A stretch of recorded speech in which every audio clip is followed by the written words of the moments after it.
Everyone. तो जैसा कि मैंने बोला था कि नेक्स्ट वीडियो होने वाली है tips and lessons I learn from theatre. So मैंने थिएटर की 2 परफॉर्मेंसेस की। तो ये जो दोनों परफॉर्मेंसेस थी ये मैंने 15 डेज़ की थिएटर वर्कशॉप में की थी एंड ये वर्कशॉप मेरी ऑब्वियसली यूनिवर्सिटी के थ्रू हुई थी ऑर्गेनाइज। इस वर्कशॉप के अंदर 2 टीचर्स आए थे जो कि जयपुर के थे एंड इस वर्कशॉप के अंदर हमने एक्टिंग सीखी, हमने इमोशन एक्सप्रेस करना सीखा, हमने स्टेज के बारे में सीखा, हमने स्क्रिप्ट रीडिंग कैसे करते हैं वो सब सीखा एंड बहुत सारी चीज़ें। तो आज के लेसन्स में टोटल 6 चीज़ें बताने वाली हूँ। अगर आप थिएटर कर चुके हो या कर रहे हो या फ्यूचर में करने का प्लान कर रहे हो तो ये टिप्स आपके लिए बहुत ज़्यादा वर्कफुल रहेगी एंड आपको बहुत ही सपोर्ट करेगी। First thing first, every role is important. अगर आप नरेटर का रोल कर रहे हो, अगर आप मेन कैरेक्टर का रोल प्ले कर रहे हो या आप सेकेंड कैरेक्टर का रोल प्ले कर रहे हो या फिर कोई स्मॉल कैरेक्टर का रोल प्ले भी कर रहे हो, रोल अपनी जगह एक अपनी वैल्यू और इम्पॉर्टेंस लेके आता है। तो किसी भी रोल को अपने से छोटा नहीं समझना है या कि ये कि मतलब उनको तो ऐसा रोल दिया, मुझे ऐसा रोल दिया, बिकॉज ये जो रोल डिफाइंस होते हैं पर्टिकुलर पर्सन टू पर्सन, ये उनकी कैपेबिलिटीज़ पे होते हैं या उनके है ना मतलब जैसा मतलब डायरेक्टर को जैसा एक्टर चाहिए होता है उस बेसिस पे होते हैं। वो आपकी क्वालिटीज़ हो सकता है कि मेन कैरेक्टर में मैच हो जाए या फिर डायरेक्टर चाहता हो कि स्मॉल कैरेक्टर में मुझे पर्टिकुलर इस ट्रेट का पर्सन चाहिए, तो वहाँ पे वो आपको ऐसा रेयरली होता है कि कहीं पे भी पर्सनली बायस होके रोल्स दिए जाते हैं, लेकिन मोस्ट ऑफ द टाइम ऐसा नहीं होता है। डायरेक्टर्स के दिमाग में अलग अलग अपने ओपिनियंस होते हैं और अपने अपने आइडियाज़ होते हैं कि किस टाइप का वो एक्टर बनाना चाहेंगे या किस टाइप का एक्टर उनको चाहिए। अगर मैं मेरा ही बताऊं तो मुझे नरेटर का रोल मिला था क्योंकि जो मेरी बातें हैं वो मेजरली स्टोरी टेलिंग जैसी होती है और ये जिस सर ने भी बोला था कि ये बंदी स्टोरी टेलिंग कर सकती है, तो मुझे लॉलीपॉप जो हमारा ड्रामा था उसमें मुझे नरेटर बनाया गया था। उसके अलावा मैंने एक विलेज की लड़की का रोल प्ले किया था एंड जो दूसरा हमारा ड्रामा था उसके अंदर मैंने उस स्ट्रॉन्ग ओपिनियटेड लड़की का रोल प्ले किया था, बिकॉज ये ड्रामा बॉयज़ के ऊपर था कि बॉयज़ कैसे स्ट्रगल फेस करते हैं जो कि यूजुअली वो नहीं दिखाते। और जो मैंने और मेरी टीम ने ड्रामा परफॉर्म किया था उसका लिंक डिस्क्रिप्शन बॉक्स में, अगर आप देखना चाहते हो कि बिगनर्स कैसे थिएटर करते हैं, ये सारे पर्सपेक्टिव अपने माइंड में आते हैं ना, तो आपको जो रोल मिल भी रहा होता है आप उसमें अपना बेस्ट नहीं दे पाते।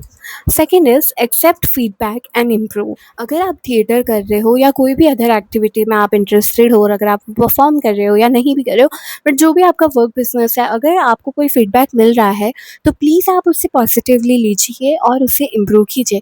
अभी हम थिएटर की बात कर रहे हैं तो उसमें ऐसा होता है कि जैसा हमारे डायरेक्टर सर ने बोला था कि मतलब तुम लोग है ना डायलॉग्स याद नहीं कर रहे हो, इनको तुम अगर है ना मतलब फ़ील करके नहीं करोगे तो कैसे परफॉर्म करोगे। तो वो जो चीज़ थी कुछ एक ऑफेंड भी हो गए थे और मेरे जैसे बच्चे जिनमें तो कॉन्फिडेंस की सख्त कमी हो जाती है कभी कभी, तो मुझे तो ऐसा लग रहा था कि यार मेरे से तो नहीं हो पाएगा। फैक्टर ये भी होता है कि जो आपको सिखा रहे हैं उनके पास आपसे कई गुना ज़्यादा एक्सपीरियंस है, सीन्स है वो ना ही हो तो बेटर है।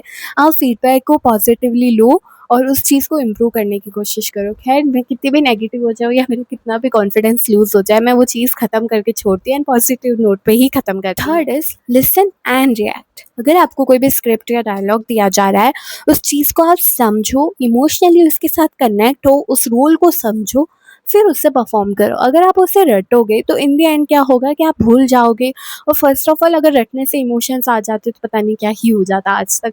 तो रटना नहीं है, कोई भी डायलॉग या आपको स्क्रिप्ट मिलती है आप उस चीज़ को प्रैक्टिस करो और ऐसे प्रैक्टिस करो कि वो आपकी खुद की अपनी लाइफ से रिलेटेड है। उसे समझ के उस चीज़ को रिलेट करके पढ़ते हैं तो वो चीज़ इन द एंड हमें याद रह जाती है एंड हम उस चीज़ को और अच्छे से इमोशनली इमोशंस के साथ दिखा सकते हैं। मैं जो बोली थी वो सिर्फ नर्वसनेस की वजह से हुआ था, बाकी मेरे सारे डायलॉग्स मैंने बहुत सिंसियरली समझ के याद किए थे। ये बात उन्हीं को पता होगी जिन्होंने मेरा पहला वाला वीडियो देखा है जिसके अंदर मैंने अच्छे से एक्सप्लेन किया है कि मैंने थिएटर क्यों ज्वाइन किया और थिएटर में क्या क्या हुआ। Fourth is major part of a theatre performance. ऐसा नहीं है कि आप आर्टिस्ट हो या परफॉर्मर हो या आप डायरेक्टर हो आपको प्रॉप मैनेजमेंट में हेल्प नहीं करना पड़ेगा, ऐसा बिल्कुल भी नहीं है। बिकॉज एक परफॉर्मेंस के पीछे जो प्रिपरेशन होती है उसमें सभी की इक्वली मेहनत लगती है। जो हमारा थिएटर परफॉर्मेंस हुआ था जो कि मेरा फर्स्ट एक्सपीरियंस था, तो उस टाइम पे हमने जो हमारे प्रॉप्स थे या जो भी बैकग्राउंड में हमें मटेरियल्स यूज़ करने थे वो मेजरली हमने ही बनाए थे। कुछ एक चीज़ें ऐसी थी जो कि हमारे सर खुद लेके आए थे जयपुर से, एंड उसके अलावा भी जो बेसिक चीज़ें जो थी जो हमें परफॉर्मेंस में यूज़ करनी थी प्रॉप्स के लिए, वो हमारी ओवरऑल टीम और हम स्टूडेंट्स मिलके सब ने खुद ने बनाया था। तो ऐसा नहीं है कि नहीं मैं तो एक्टर हूँ मैं तो प्रॉप क्यों ही बनाऊँगा, तो ऐसा बिल्कुल नहीं होना चाहिए। बिकॉज टीम बॉन्डिंग यहाँ पे दिखती है सबसे ज़्यादा। सो अच्छी परफॉर्मेंस के लिए अच्छी प्रिपरेशन इक्वली मैटर करती है। तो प्रिपरेशन में कृपया करके कोई भी पीछे ना हटे, अपने फ्रेंड्स और बैचमेट्स और टीचर्स और जो भी आपके आसपास है जो कि इस पर्टिकुलर टीम प्रोजेक्ट का पार्ट है उनकी इक्वली हेल्प करें। पॉइंट है, actor understands the character, audience understands the actor. तो इस पॉइंट के टोटल 2 पार्ट्स है। फर्स्ट ये कि एक एक्टर अपने कैरेक्टर को अच्छे से समझ पाएगा, तब जाके ऑडियंस एक एक्टर को अच्छे से समझ पाएगी। मान लो अगर आपको एक कैरेक्टर मिलता है कि एक बच्चा है जो कि मेंटली सिक है, तो अगर आप उस बच्चे की पर्टिकुलर सिचुएशन को इमेजिन भी नहीं कर पा रहे हो या फिर ये नहीं समझ पा रहे हो कि वो बच्चे क्या क्या डिफ़िकल्टीज फेस करते हैं या फिर वो कैसे अपनी लाइफ जीते हैं, क्या क्या बुली या मतलब कैसी चीज़ें वो फेस करते हैं, तब तक वो कैरेक्टर आप नहीं कर पाओगे। अगर आपको किसी कैरेक्टर को बहुत अच्छे से दर्शाना है तो आपको उस कैरेक्टर को अपनी तरह महसूस करना पड़ेगा या उस कैरेक्टर को अपनी जगह मतलब महसूस करना पड़ेगा। आप ऐसा फील ना कर लो कि हाँ मैं ही वो बच्चा हूँ, मैं ही ऐसा महसूस कर रहा हूँ, मेरी ये सिचुएशन है, लोग मुझे इस तरीके से परेशान करते हैं, मैं वहाँ जाता हूँ तो ऐसा होता है, ये करता हूँ तो ऐसा होता है। तब जाके आप उस कैरेक्टर को बहुत ब्यूटीफुली दिखा पाओगे और उसके इमोशंस को बहुत अच्छे से एक्सप्रेस कर पाओगे। सेकंड थिंग इज़ कि जब आप ये सारी चीज़ें ब्यूटीफुली कर लेते हो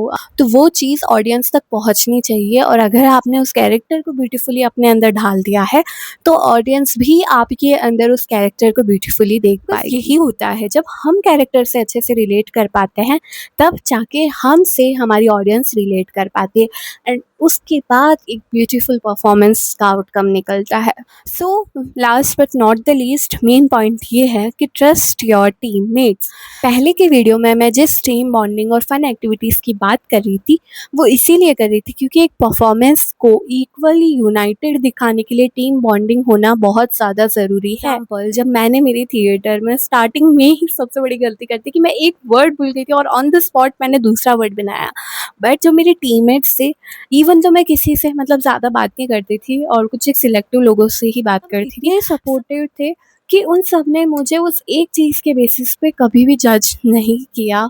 एंड जब मैं परफॉर्मेंस के बीच में पीछे बैक स्टेज बता रही थी कि यार मैंने ऐसा कर दिया है और अभी मुझे आगे और नरेशन करना है, मैं कैसे करूँगी, उस टाइम पे जो मेरे टीममेट्स थे उन्होंने मुझे इतना अच्छे से गाइड किया और काम किया कि नहीं भाविका तुम कर सकती हो, तुमने अच्छा ही किया है, एक वर्ड बोलने से कुछ नहीं होता, लेट इट गो, आगे की परफॉर्मेंस अच्छी करना। और मैंने की और मैंने अपना बेस्ट दिया और मतलब स्टेज पे जब मेरे से गलती हुई थी तो मेरे किसी भी टीममेट्स के चेहरे पे मतलब रिएक्शन नहीं आया कि इसने कुछ गलत किया है, इसने कुछ भूल के थोड़ा बहुत गलत कर दिया है। तो वहाँ पे मेरा कॉन्फिडेंस थोड़ा-सा और बिल्ड हो गया था कि नहीं यार, मतलब एम्बैरेसिंग था ये चीज़, बट इतना भी नहीं कि मैं मेरी आने वाली परफॉर्मेंस को ख़राब कर दूँ। कहीं न कहीं ऐसा भी होता है कि आपके एक ही एक्ट के अंदर 2 से 3 रोल होते हैं, तो उस टाइम पे भी हमारी टीम्स में हम लोग सब मतलब एक-दूसरे के टाइम के अकॉर्डिंग जैसे-जैसे सेट हो रहा था, किसी को ड्रेस चेंज करानी, किसी को लुक चेंज कराना है, ऑन द स्पॉट परफॉर्मेंस के बीच में हम परफॉर्म कर रहे हैं, पीछे आके हेल्प कर रहे हैं, ऐसे-ऐसे मैनेज कर रहे थे। तो टीम बॉन्डिंग होना बहुत ज़्यादा ज़रूरी है, बिकॉज़ वहाँ पे अगर आपका ट्रस्ट नहीं होता है तो वो परफॉर्मेंस अच्छी निकल के नहीं आती है और पब्लिक को बिल्कुल आइडिया नहीं होता है कि बैक स्टेज कितना पैनिकिंग चल रहा होता है।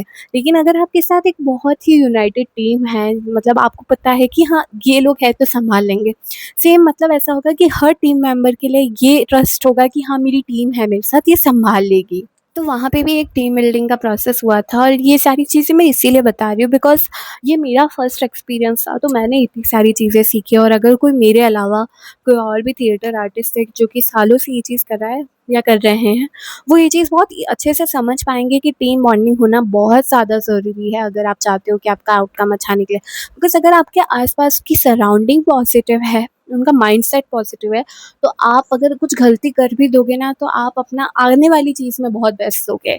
सो यही थे लेसन्स। अगर मुझे फिर मौका मिलता है थिएटर परफॉर्मेंस करने का या कोई भी ऐसी वर्कशॉप हो रही होगी तो मैं डेफ़िनेटली पार्टिसिपेट करूँगी एंड बहुत एक फ़न मेमोरी हो जाती है एंड आपको कभी भी मिस आउट नहीं करना चाहिए ऐसी एक्टिविटीज़ में, बिकॉज़ कहीं न कहीं आप खुद को खुशते हो और आप अपने आस-पास की सराउंडिंग को बहुत अच्छे से समझ पाते हो।